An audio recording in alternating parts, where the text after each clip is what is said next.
You've reached the Tony Moze podcast, interviewing the most influential people around the globe. He's a former psychology worker and military veteran turned tech professional and entrepreneur with the goal to educate and inspire you to fulfill your dreams. Whether that's transitioning into a new job, increasing skills, or turning your hobbies into a money-making gig, Tony shows that the world is big and opportunities are endless. And now, without further ado, the Tony Moze podcast. To myself, well, I'm gaining all this weight, I'm getting unhealthy, and there's diabetes in my family. Mm-hmm.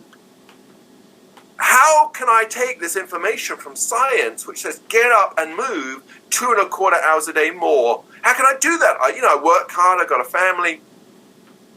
I hate the gym. Yeah. I thought, is it possible to integrate? Is it possible to be up and moving during the day, right?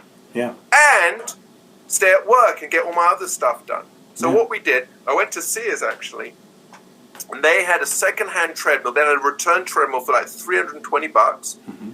And in the basement of the hospital, they had one of those, those patient tables that are kind of like this, mm-hmm. That wheel up and down where you put your food. Yeah. You know what I mean? Yeah. Mm-hmm. They had one of those broken. So I brought that up to my office, and we put the treadmill there. I actually sawed off the arms with a retracting saw of the treadmill because they had arms coming. That was kind of a fun thing to do, I'll tell you. Anyway, and we used a lot of duct tape, mm-hmm. and I finished this project about 2 a.m. with one of my associates, a very, very nice psychologist who worked with the team. Mm-hmm. And at 2 a.m, we had this sort of big wad of duct tape. We had this patient table, we had this treadmill, and a computer. And I got on the treadmill, put it on and I knew from the data that the average walking speed of a human is about 1 to 1.5 miles an hour. So put it at 1.5 miles an hour, which is this speed. Wow. I put it on the computer. Wow. And at 3 a.m, I'd finish my email. Yeah. And then I realized you can actually walk and do the basic stuff. Not jogging, right. Walking at 1 to 1.5, strolling at 1 to 1.5 miles an hour. And you can do all your regular stuff. Right? The only thing you can't do is fall asleep, which I also used to do at work. Right? With that, you can use this. Yeah. Can't do that on a treadmill, I'll tell you. No. So as soon as that happened, I thought to myself, whoa, this is I'm going to keep doing this, right? Mm-hmm. And I put the shutters down on my window because already people thought I was like a little bit out there. And got on with it. And here's what happened. To cut a long story short, after 6 months of doing this, 2 things happened. Mm-hmm. That 30 pounds had gone. Amazing. And I was 10 pounds lighter than I started. And my doctor, my own doctor, Dr. Warren Thompson, who's my doctor, actually was worried that I might even have, God forbid, cancer. I was just losing weight. And he said, Jim, listen to this. He said, Jim, what's going on? Huh. And I told him what I've just told you. And he said, that's all that NEAT, non-exercise activity thermogenesis, science you guys do, which is the calories of everyday living. Mm-hmm. He said, that's so cool. And guess what? Dr. Thompson started doing studies himself, and he's published numerous papers about this as well. Mm-hmm. And he now advocates for this himself. And so from that moment on, the world changed. Because with Dr. Thompson's help, with the help of Mayo Clinic, we got companies involved, we got this revolution going, we carried on with the science, we got the tech companies to buy in, and all of a sudden, as we're now talking about, I don't know if you know, you've got about 70,000 people using treadmill desks. You've got 2.5 million people who are changing their work styles across the world, up and moving and seeing the health benefits. That's great. That's amazing. One of my colleagues, he has a second job. He told me that his job, I guess he manages people at some social work type of place. He said that, and he has diabetes, but he's very small. He's small. Guy's from Somalia. He's a very skinny guy. And I'm like, man, he kind of looks like Barack Obama. We joke about it with him, and he loves it. But he's a very small man. I'm like, man, he's small, and he has diabetes, but he started noticing about that whole idea of NEAT and what he has at least, and it was good to hear at least he has that. He has a standing a standing office table. So he stands and does his work. So I guess that's a good start. I told him about the treadmill office. I wanted to ask too, what is that retailing for? You know, what is the retail price? What has low and what's the highest? Tony, I'll come down in a second, but let me, if I may please, just pick up on that example. I'll tell you why. Because by coincidence, we actually have run very large projects with refugees from Somalia. Wow. We actually raised two important points. If I may, please. Yes. With your permission. Of course. So this is very, very interesting. So in countries that are very used to starvation, people are, if you like, have adapted to being lean, right? In other words, their bodies are kind of, and I mean right across the population, if you like, genetically have adapted to becoming lean. Right. And so when people from Somalia come to the United States, first of all, obesity is tremendously common. But just like you said in your colleague, diabetes is amazingly common. It's a horrific problem. And this is adapting to having excess calories, as we're blessed to have in America. Of course. Right? Yeah. I mean, God forbid anyone should starve in the world. Right. And there are many starving children in America. But anyway, so people come from Somalia, where starvation is commonplace, and now they're provided with excess, inexpensive food, and diabetes and obesity is common. Plus, So true. people were used to living all day either in the fields or whatever it may have been, and now they're coming into desk jobs, and diabetes is super common. Yeah. So that story you're telling is very, very characteristic of people who come from different populations to ourselves. Number one. Number two, the other point that again, we never anticipated this, but there are now, I don't know if you know, 34 different chronic diseases and conditions associated with NEAT. Wow. Non-exercise activity thermogenesis. Diabetes is one of them. Now, what's very important and relevant to your colleague from Somalia is that it doesn't matter if somebody is lean or is fighting obesity. It doesn't matter. But for both people, lean or with obesity, excess sitting is associated with diabetes, hypertension, heart disease, back problems, and it goes on. Yeah. So whether you are slim or whether one is carrying extra weight, you still got to get off your bottom. Right. And that's the message. That is true. That is so true. So much to talk about that. My father is from the Dominican Republic. My mother is from Sudan.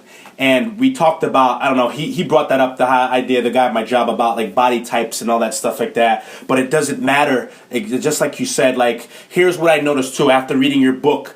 I noticed that he either maintained or lost weight through doing that. I've also had battled with, I got diagnosed with hypertension at the age of 27. I'm 33 now.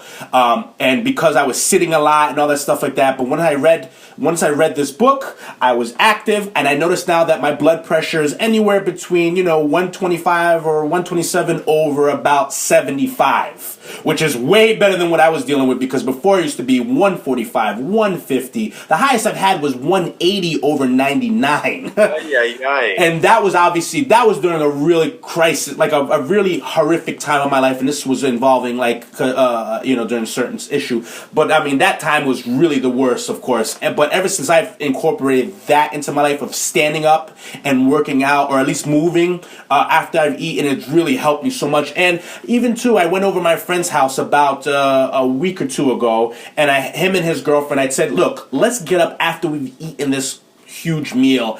And I mean, we were just sitting there just like, and I told her, she was like, I'm so tired. His girlfriend was saying, I'm so tired, I don't want to do this. And I said, let's get up. And we took a walk, and it was kind of cold outside, whatever. But halfway through our walk, you can see automatically how happy his girlfriend was, how happy they both were. They're like, oh my God, thank you for doing this. Like, she was skipping while she was doing it. I'd never seen this girl skip. And it's just amazing that when your body's built for activity, and it's like, what I see food as, it's a utilizer. You eat it because it's fuel. It help, if you're not doing anything, you shouldn't eat as much. And if you are doing something, then you should eat something to kind of compensate for it. And so after we've eaten a high carb meal, a high, caloric meal, the best thing we have to do is get up off our bottoms, like you say, and just walk it off. And that really was, my God, we came back so much more refreshed. We ended up playing some board games together. We were so much more communicative, so much more in harmony.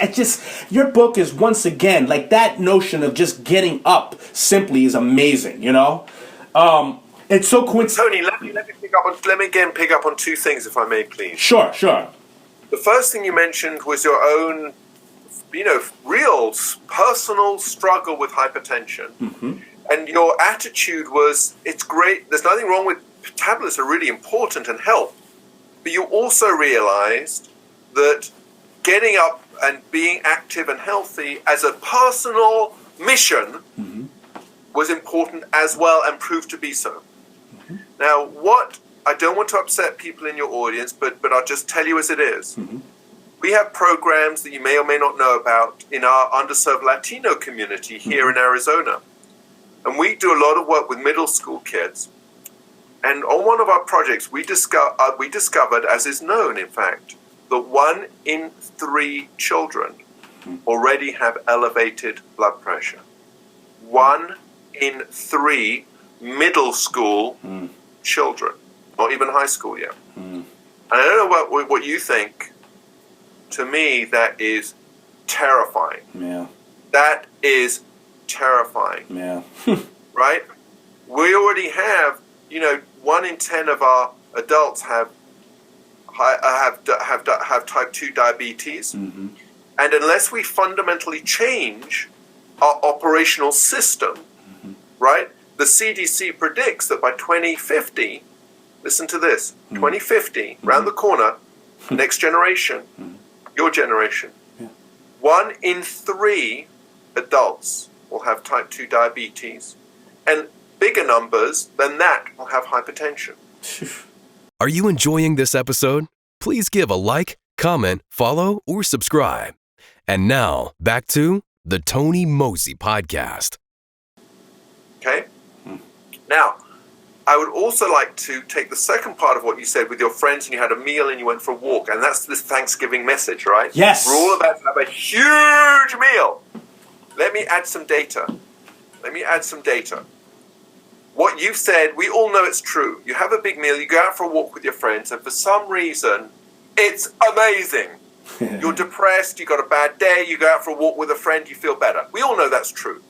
But let me add this data to everything we just said. And the data, I need to explain it, it goes as follows. On the research center, they took a group of healthy people and they gave them breakfast, lunch, and dinner, and they said to these individuals, do what people normally do. Work on the computer, do your email, watch TV, or surf the internet. Okay? Do your usual thing. And they measured everybody's blood sugar every half a minute continuously. Here's what happens to people's blood sugar. I'll show you with my hands, right? Yeah. It went like this. It climbed at about 30 to 60 minutes, and over 90 minutes went down like that. A mountainous climb like this. Okay? They then took the same people, gave them the same meals, and said, we want you to do exactly what you did before with one difference. One difference only. That difference is, after the meal, I want you to take a 15-minute walk at 1 mile an hour. And I'll show you what 1 mile an hour, 1.5 miles an hour, looks like. 1.5 miles an hour. It's a stroll. It's a stroll. Wow. 1.5 miles an hour, 15 minutes, wow. Okay? Here's what happened to their blood sugar. Wow. 1 15-minute walk. Everyone's about to have Thanksgiving dinner. Please listen. Yeah. Instead of blood sugar doing this, a mountainous climb, 15-minute walk, okay? 1.5, a stroll after dinner, blood sugar did this. Crazy. It halved wow. the body's response with blood sugar. A 15-minute stroll, it halved it. It went literally from this to this, a mountain to a hill. Wow. Now, the numbers are literally half. The numbers are impressive, but I need to add one fact. The number one predictor for type 2 diabetes is the size of that mountain. So a 15-minute stroll after your Thanksgiving dinner, after every meal, has the potential to halve a person's exposed risk to diabetes. That's amazing, and that's great. That's the seller right there that I think anybody can do. Anybody who has legs, I mean, or just, like, this is just amazing. Like, how like little of a requirement one needs in terms of this. Like, if you can get up, you could just do just this much in this much time, and you can half that spiking of insulin, the all that stress hormones and cortisol from building up into your body, which of course gains weight. You can half that. You could reduce that risk of developing type 2 diabetes or high blood pressure, hypertension, and all other crazy disorders just by simply doing that thing. And that simply is getting up and walking at a stroll. You said of 2 miles or less for 15 minutes. That's amazing. That is amazing. I'm telling you, Tony, it's a life changer. Yeah. As I saw the data, every meal I take, I go for a stroll. Yeah. And it doesn't, it's not, I don't put on special clothes, I don't put on headphones, I certainly don't put on like the spandex.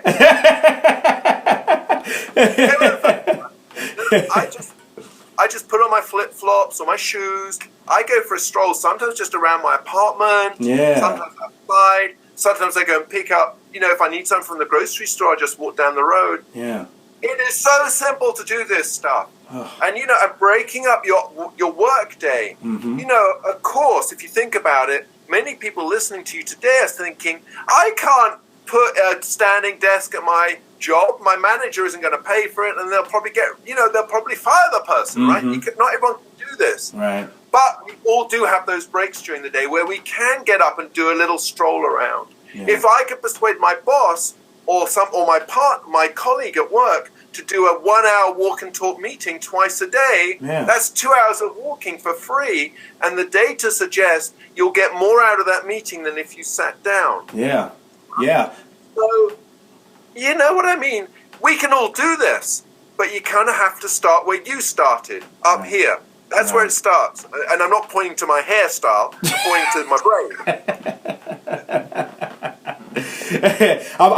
I'm kind of carrying a little bit of I shaved my head too a couple days ago, so I guess we have little to work with. Tony, we're connected, the tie and the hairstyle. I tell you, man, and also, you have you're wearing black, white, and red. I mean, these are my colors right here. This is who. Hey, I like that, man. If I'm inappropriate, please excuse me. Are we brothers from another mother? Is that the correct term? Yes, we are. Yes, we are. Dr. James Levine and Tony Moze are brothers from other mothers. I wholeheartedly agree. You see, that's how the universe connected you and I together. I mean, there's just we have that connection, Absolutely right. But wrapping it up a little bit. I have a couple more questions. I wanted to ask you what. Tapering it off. How about for my people who are like, well, I don't want to walk, but I want to do some other kind of activities. What are some activities you do, and would you recommend any stationary activities, like perhaps push-ups after you finish eating, or squats that are stationary, like in place, like. Yeah, there you go. That's one of my favorite exercises. Woo! Nice. He's doing the jump squats. The desk push-up. The desk push-ups, okay. See, that's like special forces workouts right there, like all within close quarters. You can do all that. Okay. I love that idea. We should do like special forces at work, right? Yeah. And there are actually a very nice resource for the individuals listening right now. Mm-hmm. Time Magazine did a brilliant thing where they show you 10 different types of exercise. Mm-hmm. And I can send you that link to your website if you like, but Time Magazine have it. It's beautiful. Please. That'd be great. Yeah, that'd be wonderful. Switching off different gears, I was going to say, so... I'm exhausted. Tony, I'm exhausted. I know, right? I know. I'm telling you, man, like, me trying to keep up with you, I mean, it's starting to wrap, like, whirls around my head. Sheesh. Once again, I'd just like to keep everybody connected in again. I had to turn off Periscope, unfortunately, because there were some issues going on with that. So now I have it recorded on my iPhone's recorder so that I could, of course, upload it onto my podcast and upload it on YouTube too with, of course, a picture of your wonderful face attached to it. Hey, Tony, don't put people off now. Get active. Okay, just to get a little more warm feeling too of who you are. What are okay, for everybody, if they don't know, I did a rhyming book review for his book Get Up. I mean, I enjoyed it. And right now I'm wearing sneakers. I had to wear sneakers for the video because normally I wear dress shoes when I'm recording this. I take it so seriously. But I love music of all types. Of course, hip hop is one of them. But like, what are some music that you like listening to, new or old? Okay, wow, that's a great question. Okay, so I'm actually very eclectic. So to give you an idea, in the last 3 days, last 3 days, I went to hear Mike Stern play in New York. Mm-hmm. I heard La Boheme open at the Met. Okay. And Eminem is my go-to in the car. Okay. I am right across the spectrum. Yeah, I think your musical taste is just like your activity levels. It's everywhere. It's going places. All over the place. That's what I like. but I have to say, if you're, I love Eminem. I just love the way he uses words. Mm-hmm. It's beautiful. If you like poetry, you love that words. Yeah. Your book review was, you've got that same gift, you know that, right? Thank you. You've got a gift. Thank you. And you should cherish it, and you should nurture it and build it. Yes. That style is similar to his. Mm-hmm. You should be very proud. Thank you. Thank you so much. It's amazing. If your viewers haven't heard that, just that review is incredible. Yeah. So to me, music is one of those ways. Music. Why do we love music? Because it intuitively is part of the way the body responds to rhythm, right? And so naturally we dance, naturally we move, and naturally if you go to a good concert, everyone's kind of doing the thing, right? Yeah. And if you go to opera and you love that, that's your love, people cry because it emotionally connects to you, right? Mm-hmm, mm-hmm. And so to me, this is all part of the same thing. Have we lost that, do you think, Tony? Right? Have we lost that? The idea that we should move to music, we should embrace to music, we should cry to music, we should laugh to music, we should get angry with music. Yeah. Right? Yeah. We should do book reviews with music. Of course, everything. I always say music is life, and it's so funny. I'm one of my friends. He always had a rap line for everything, and it's just amazing how, music in general, but I just even thinking of hip hop specifically, how he made hip hop everything associate with life. Whether we were trying to get with girls, whether we were struggling with money, whether we were trying to become on top of our game in life and all that stuff, he always had a line. I was like, oh my god! And this is quoted from actually like iconic figures in hip hop, like people from the early '80s to all the way till now. And I'm like, holy moly, Tim, how do you remember all this stuff? How do you manage to incorporate it? It just shows that music is life. It just comes from us, and it makes who we are. From the heart. That is correct. Mm-hmm. That is exactly right. Yeah. I used to do a lot of slam poetry, Tony. Really? Get up there in front of an audience and you're challenged with a poem. Yeah. The way I used to do it is you just open your heart to the audience. Yeah. Just open your heart. And I think in our world where we're all sitting down, our hearts have become closed off. Our hearts have become sedentary. And we need to get up off our chairs and we need to start reconnecting with each other. If you enjoyed this episode, remember to like, comment, follow, or subscribe. And for more information, be sure to check out the description. Thank you for tuning in, and hope to see you again for the next episodes of the Tony Moze Podcast.